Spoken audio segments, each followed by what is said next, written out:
As montadoras surtaram? O caos por trás dos elétricos. Capítulo 1. Tem alguma coisa muito errada acontecendo. As montadoras surtaram. E não, isso não é exagero. Se você olhar com atenção o que está acontecendo nos bastidores da indústria automotiva, parece que alguém virou a mesa no meio do jogo. Porque de um lado, você tem empresas despejando bilhões em carros elétricos. E do outro, as mesmas empresas pisando no freio, cancelando projetos, demitindo gente e voltando a apostar em motor a combustão. Agora, me responde como é que uma indústria consegue, ao mesmo tempo, acelerar e frear. Isso não é estratégia. Isso é desespero. E o mais curioso? Isso não está acontecendo só lá fora. Isso já chegou no Brasil. E está começando a aparecer de um jeito que pouca gente está percebendo. Porque enquanto você vê propaganda bonita, carro silencioso e promessa de futuro, nos bastidores, o clima é outro. Pressão, medo, bilhões em risco. E uma pergunta que ninguém consegue responder com certeza. O carro elétrico é o futuro? Ou é a maior aposta arriscada da história da indústria? Hoje, você vai ver o lado que ninguém mostra. E talvez você entenda por que algumas montadoras parecem completamente perdidas. Capítulo 2.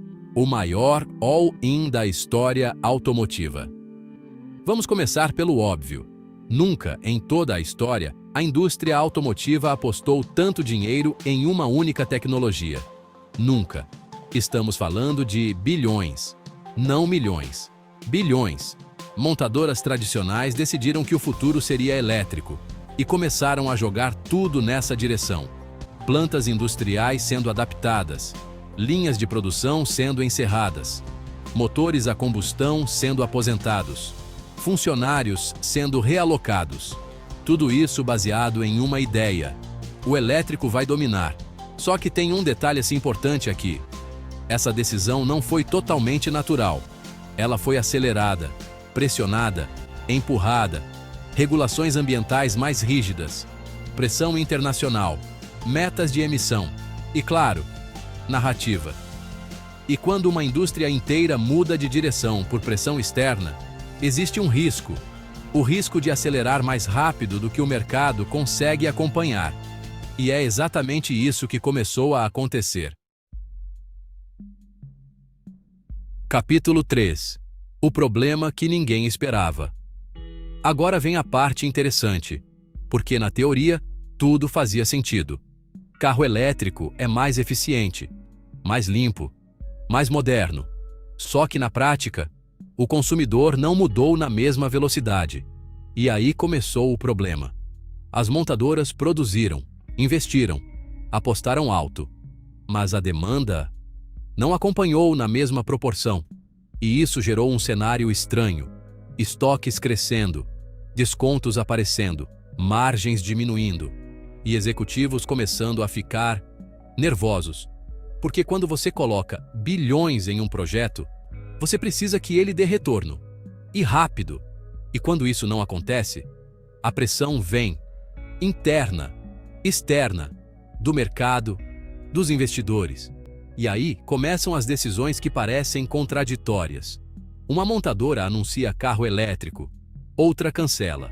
Uma acelera investimento, outra recua. E para quem está de fora, parece confuso. Mas na verdade, é um sinal claro de que o mercado ainda não se resolveu. Agora presta atenção nisso, porque aqui o negócio começa a ficar sério. Você não vai ver isso em propaganda, você não vai ver isso em comercial de televisão. Mas nos bastidores, projetos elétricos estão sendo cancelados. Simplesmente cancelados. Depois de bilhões investidos, depois de anos de desenvolvimento, depois de promessas públicas. E isso não é teoria, isso é movimento real de mercado. Montadoras começaram a perceber que algumas apostas não estavam fechando a conta. Custo alto de produção, baterias caras, margens apertadas e, principalmente, consumidor ainda hesitando. E aí entra uma palavra que executivo odeia: prejuízo. Porque enquanto o carro a combustão ainda dá lucro consistente, o elétrico, em muitos casos, ainda não entrega a mesma margem. E quando o lucro não vem, o projeto dança. E o mais curioso? Isso acontece de forma silenciosa, sem alarde, sem manchete, sem escândalo. Simplesmente some, e o público nem percebe. Agora vamos falar da guerra. Porque sim, isso aqui virou uma guerra. De um lado, montadoras tradicionais, gigantes, com décadas de história, dependentes de uma cadeia inteira baseada em combustão. Do outro lado, novos players, mais leves, mais rápidos, mais agressivos, sem legado para carregar. E aqui entra novamente a BYD como um dos maiores exemplos. Enquanto muitas montadoras tradicionais ainda estão tentando se adaptar, essas novas empresas já nasceram no jogo elétrico. Elas não precisam fazer transição. Elas já são a transição. E isso cria uma vantagem absurda. Menos custo estrutural, mais agilidade, mais capacidade de baixar preço. E quando alguém começa a baixar preço em escala, o mercado inteiro sente. E é aí que começa o desespero, porque a conta não fecha igual para todo mundo. Agora, a gente entra na parte mais delicada, e talvez a mais importante, porque quando bilhões estão em risco, ninguém joga limpo o tempo todo. E aqui entra o fator político, o fator regulatório, o fator lobby. A Anfavea representa justamente esse setor tradicional. E o que esse setor faz quando sente que está perdendo espaço?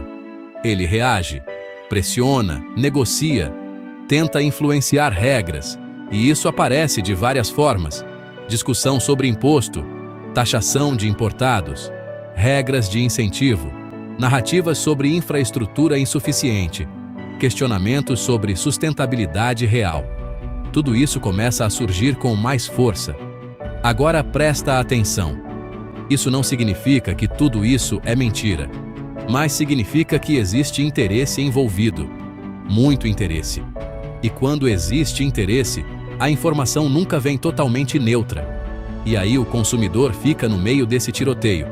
De um lado, propaganda dizendo que o elétrico é o futuro inevitável. Do outro, narrativas dizendo que ainda não é o momento. E no meio disso tudo, você tentando decidir o que fazer com o seu dinheiro. E aqui vai uma provocação importante: quando os dois lados estão brigando tanto, é porque a mudança é real. E está acontecendo agora. Capítulo 7. Quem está ganhando dinheiro de verdade?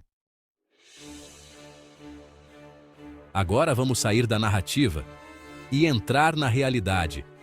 Porque no final do dia, não importa discurso, não importa propaganda, não importa promessa. O que importa é quem está ganhando dinheiro. E aqui começa o choque. Porque nem todo mundo que vende carro elétrico está lucrando com carro elétrico. Sim, você ouviu certo. Algumas montadoras ainda dependem de carros a combustão para sustentar o caixa.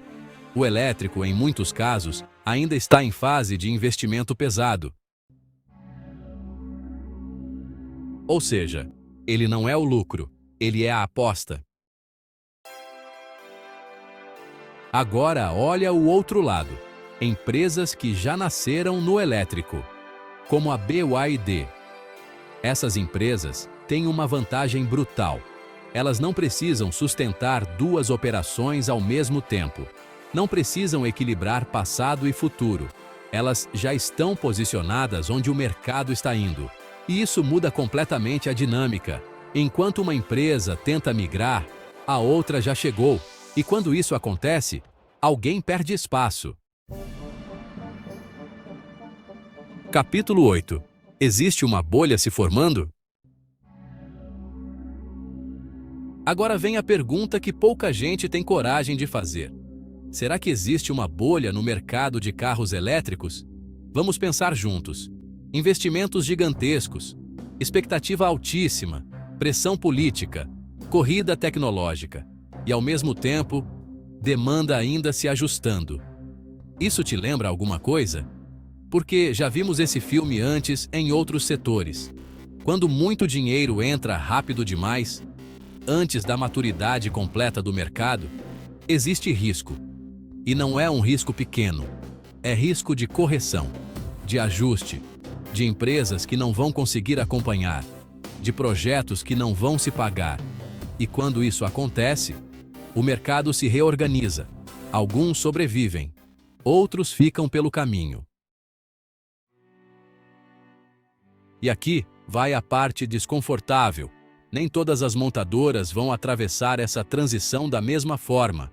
Algumas vão sair muito fortes, outras podem simplesmente desaparecer do topo. Capítulo 9. O consumidor está no meio do furacão. Agora vamos falar de você. Porque no meio de toda essa guerra, quem está no centro é o consumidor. Você está sendo bombardeado por informações o tempo todo. De um lado, o elétrico é o futuro. Do outro, ainda não é o momento.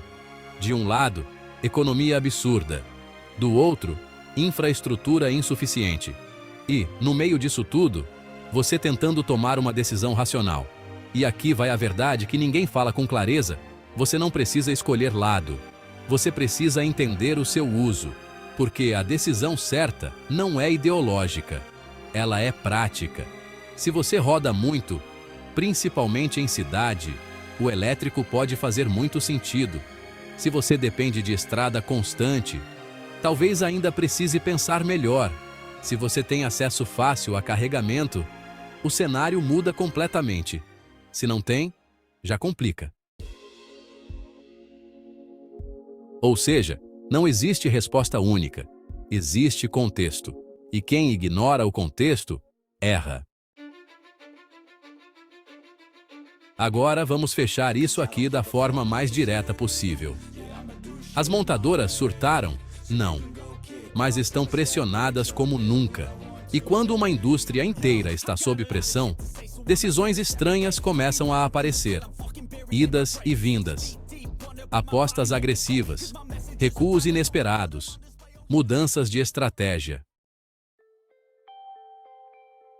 Tudo isso é sintoma de um momento de transição. E aqui está o ponto central. O carro elétrico não é uma moda passageira, mas também não é uma solução mágica instantânea. Ele é uma mudança estrutural. E mudanças estruturais sempre são caóticas no começo. Sempre. Agora a pergunta que realmente importa. Você vai ignorar essa mudança ou vai entender como tirar vantagem dela? Porque uma coisa é certa, quem entende antes se posiciona melhor. Quem demora, paga mais caro. Comentem. Agora eu quero saber de você. Depois de tudo isso, de que lado você está? Comenta aqui embaixo. Transição ou resistência? Quero ver quem realmente entendeu o jogo. E faz o seguinte agora. Clica no botão de hype. Sem pensar. Isso aqui ajuda o canal a continuar trazendo esse tipo de conteúdo direto, sem filtro e sem conversa bonita. Se você quer mais vídeos assim, comenta carros. E vai no link de afiliados na descrição. Porque pode ter coisa ali que faz mais sentido agora do que nunca. Se inscreve no canal. Ativa o sininho. Porque o que está acontecendo agora é só o começo. E o mercado ainda vai mudar muito. Nos vemos no próximo vídeo. Fui!